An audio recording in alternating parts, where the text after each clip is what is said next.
everyone, I am RV Joyce Toledo from BSN 212F and a student nurse from Davao Doctors College. And today I am going to perform a female urinary catheterization return demonstration.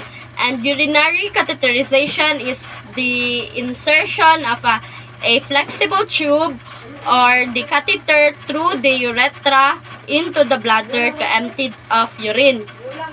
So, catheterization reduces the risk of infection and kidney damage by making sure that the bladder is empty either continuously or at a regular interval. So, urinary catheterization is usually used when people are having difficulty urinating naturally, or this could also be used before or after surgery when necessary.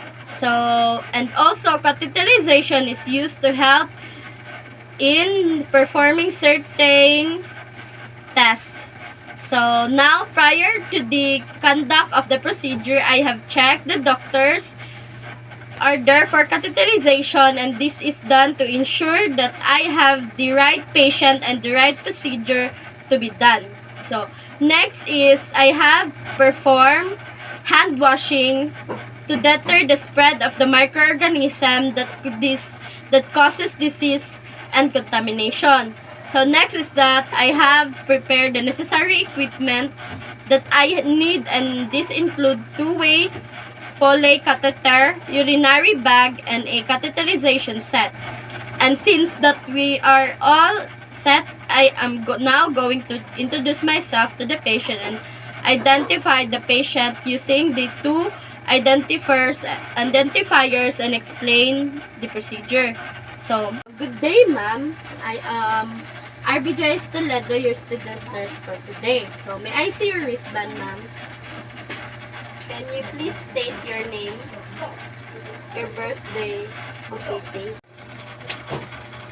So, alright, ma'am, we understand that you have a difficulty in urinating. So, Dr. De La Cruz ordered you to in catheterization. So, what I am going to do is insert a tube through your urethra and connect it to your bladder so that you can urinate. So, I'm going to expose your genitals, and you might feel a little uncomfortable during the procedure. Is that okay, ma'am? Any clarifications, ma'am? Okay, ma'am. Now, position the patient in a dorsal recumbent with the knees flexed, and this is done to provide good visualization of the meatus where we will be introducing the catheter. Also, the gravity will aid the flow of the urine when the bladder is higher than the end of the catheter.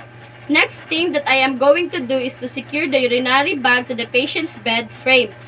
So, okay, the urinary bag should be below the waist level of the patient.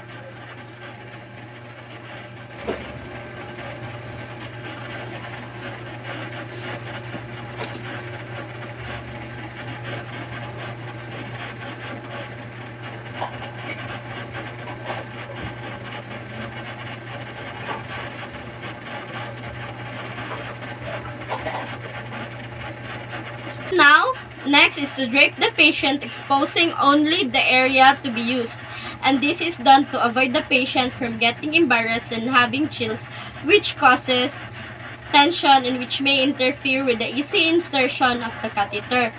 So, okay, ma'am, for me to be able to insert the catheter, I am going to expose your genitalia. Is that okay, ma'am?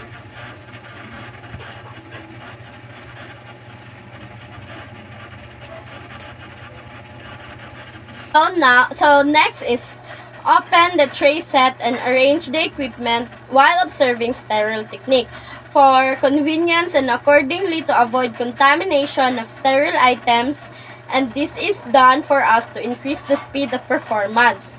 So, and also to put on gloves to protect the patient and ourselves from the spread of infection or illness while medical procedures and examinations. And now using the sterile forceps, cleanse the area using cotton ball soaked in a cleansing solution.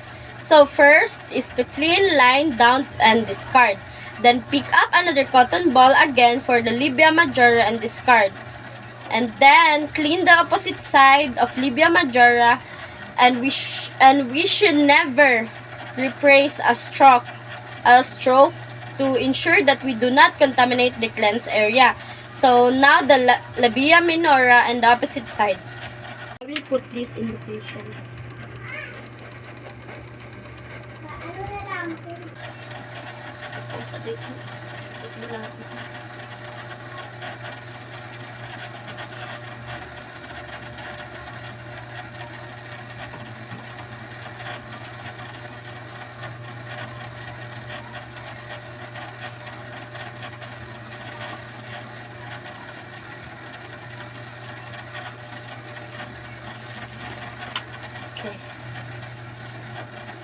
So since I am done now in cleansing the genital area, I am going to change my gloves because the gloves that I am wearing right now is already contaminated.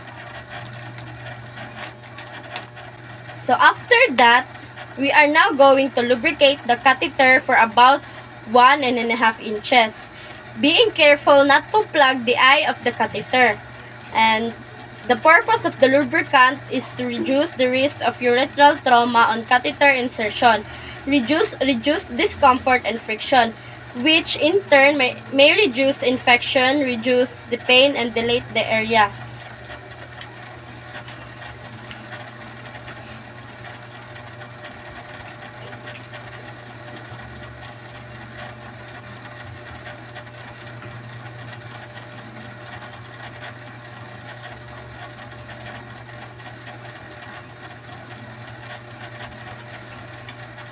So now pick up the catheter at least 3 inches from the tip of the thumb. Place the thumb of one finger at the left and right between the labia minora and of the patient, separating the area surrounding the meatus. So ma'am, I am going to insert the urinating inhibitor, so please ma'am, relax.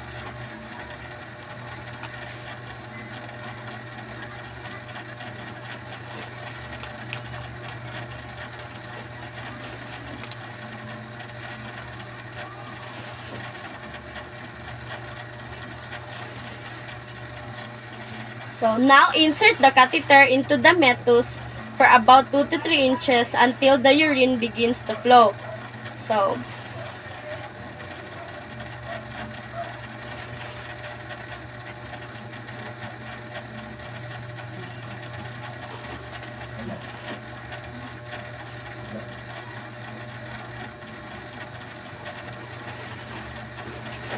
So the female urethra is about 1.5 to 2.5 inches, about 1.5 to 2.5 inches, and relaxation to the external sphincter aids in the easy insertion of catheter. So now is to secure the bag. Catheter bag is closed to reduce leakage, and the next thing to do is to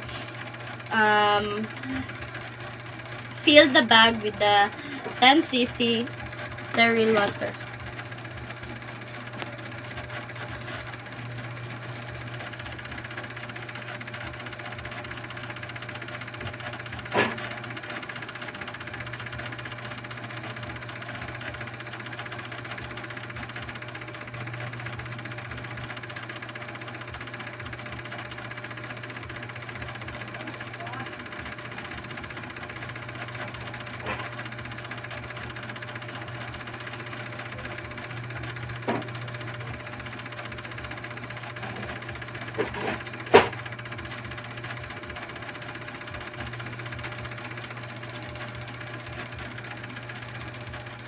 So now secure the indwelling catheter by tapping the patient's thigh.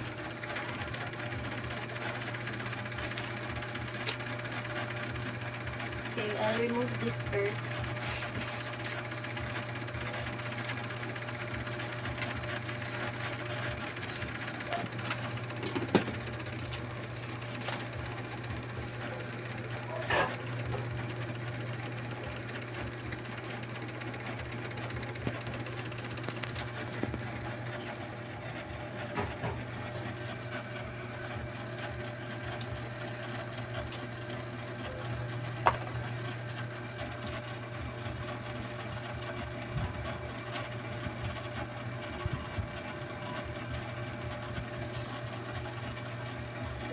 So for the females, the thigh is the best area to tape the catheter, while for males, it would be at the abdomen.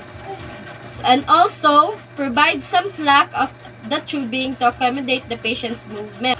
So, okay ma'am, I am done inserting the catheter po. So, I am going to cover you up. So, ma'am, take this bag for with you po, okay? So, place the patient comfortably, and after that, we can now do the aftercare of the equipment we used and remove and discard the gloves that we used, and also perform the hand washing. So lastly is to record the time of and the procedure done, amount and color of the initial output. And that's all. Thank you.